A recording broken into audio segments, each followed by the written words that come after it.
Hello class. कल हम लोगों ने अपने fourth chapter alternative centres of power में हम लोगों ने चाइना के बारे में पढ़ा कि चाइना किस तरीके से एक सबसे तेज़ी के साथ डेवलप होने वाली इकोनॉमी में से बन चुकी थी। और आज हम लोग इंडिया और चाइना के रिलेशंस को पढ़ेंगे। India and China were great powers in Asia before the advent of the western imperialism. China has considerably influenced and controlled on the periphery of its border based on its unique tributary system. Bharat और जो China, जो western imperialism मतलब जो western countries का जब तक इन देशों पर कंट्रोल नहीं हुआ था उस समय तक भारत और चाइना एशिया की सबसे मतलब पावरफुल कंट्रीज़ में से एक थी। और चाइना ने अपना जो इन्फ्लुएंस था वो अपने आसपास की जितनी भी कंट्रीज़ थी उनके ऊपर उस चाइना का इन्फ्लुएंस देखने को मिलता था। At different times in China long history of dynastic rule, Mongolia, Korea, parts of Indochina and Tibet accepted China's authority. अगर हम देखें कि चाइना का जो कंट्रोल था मतलब या जो चाइना की जो डायनेस्टिक रूल था वो कहाँ कहाँ पर फैला हुआ था, कोरिया में और इंडो चाइना के कुछ पार्ट में, तिब्बत में। तो इस तरीके से इन कंट्रीज़ ने चाइना का जो कंट्रोल है अपने ऊपर स्वीकार कर रखा था। Various kingdoms and empires in India also extended their influence beyond their borders. साथ में इंडिया ने भी अपना जो इन्फ्लुएंस था अपने बॉर्डर से अलग मतलब बॉर्डर से दूर मतलब जो आसपास की कंट्रीज़ थी उसके ऊपर उसने भी कंट्रोल कर रखा था। In both cases their influence was political, economical and cultural. और इन दोनों कंट्रीज़ का जो इन्फ्लुएंस था इन देशों के ऊपर वो कैसे था, पॉलिटिकली था, इकोनॉमिकली था और कल्चरली था. However, the reasons where India and China exercised influence rarely ever overlapped. और जिन इलाकों में भारत और चाइना का कंट्रोल था उन इलाकों में कभी भी इन दोनों देशों ने एक दूसरे के साथ मतलब एक दूसरे के लिए इंटरफेरेंस नहीं करा. इट मीन्स कि जो क्षेत्र इंडिया के पास था वहाँ पर चाइना नहीं आया और जिन क्षेत्रों को चाइना ने कंट्रोल कर रखा था वहाँ पर कभी इंडिया नहीं गया. Thus there was limited political and cultural interaction between the two. इसीलिए इन दोनों देशों के बीच में राजनीतिक और कल्चरल मतलब जो सांस्कृतिक इंट्रैक्शन होता है वो बिल्कुल ना के बराबर था.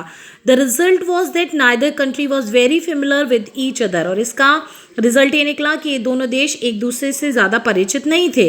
In the 20th century when both nations confronted each other they had some difficulty involving a foreign policy to deal with each other.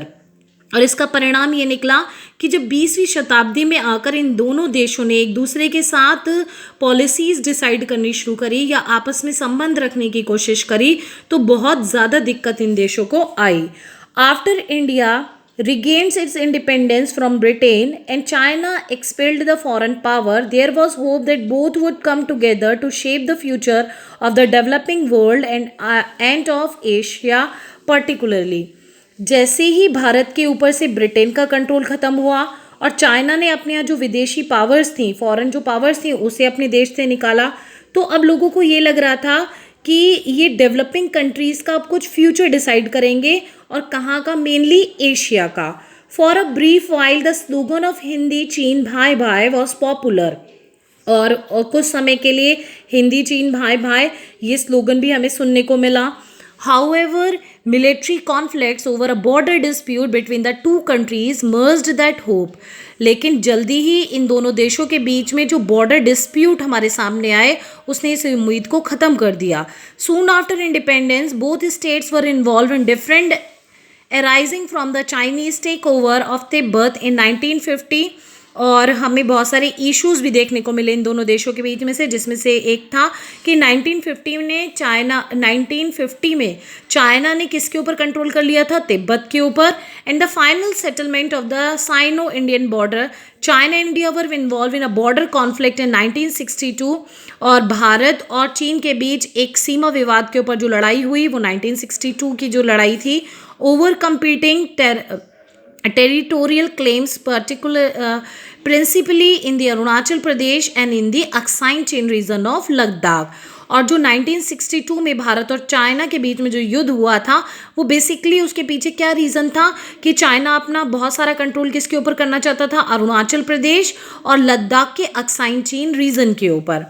The conflict of 1962, in which India suffered military revels and had long-term implications for Indo-China relations.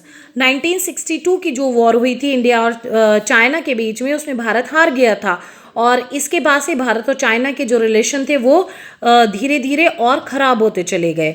Diplomatic relations between the two countries were downgraded until 1976 और 1976 तक इन दोनों देशों के बीच में बहुत अच्छे संबंध नहीं रहे। Thereafter relations between the two countries begin to improve slowly, लेकिन उसके बाद धीरे धीरे अब इन दोनों देशों के बीच जो संबंध थे वो सुधरने शुरू हुए। After the change in China's political leaders from the mid to late 1970s, China's policy became more pragmatic and less ideological, so it was prepared to put off the settlement of continuous issues while improving relations with India. लेकिन जैसे जैसे China के जो political leader थे जो वहाँ पर change हुए 1970s के बाद, उसने बहुत हद तक भारत और जो चाइना के बीच में जो बॉर्डर डिस्प्यूट थे या जो इश्यूज थे उसको सॉर्ट आउट करने की कोशिश करी।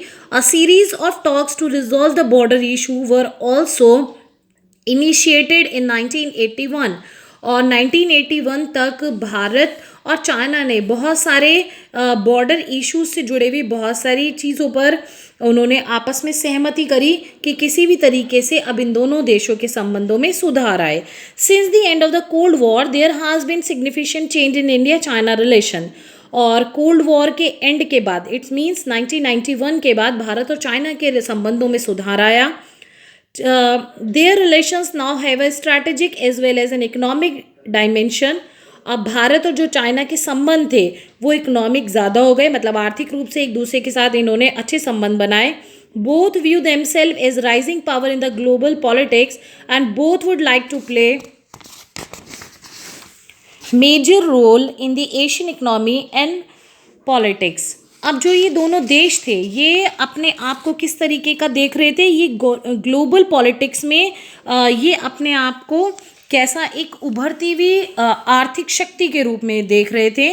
और इस तरीके से जो भारत और चाइना के रिलेशन है, आज हम ये कोल्ड वॉर तक जिस तरीके से रिलेशन रहा हमने उसके बारे में पढ़ा।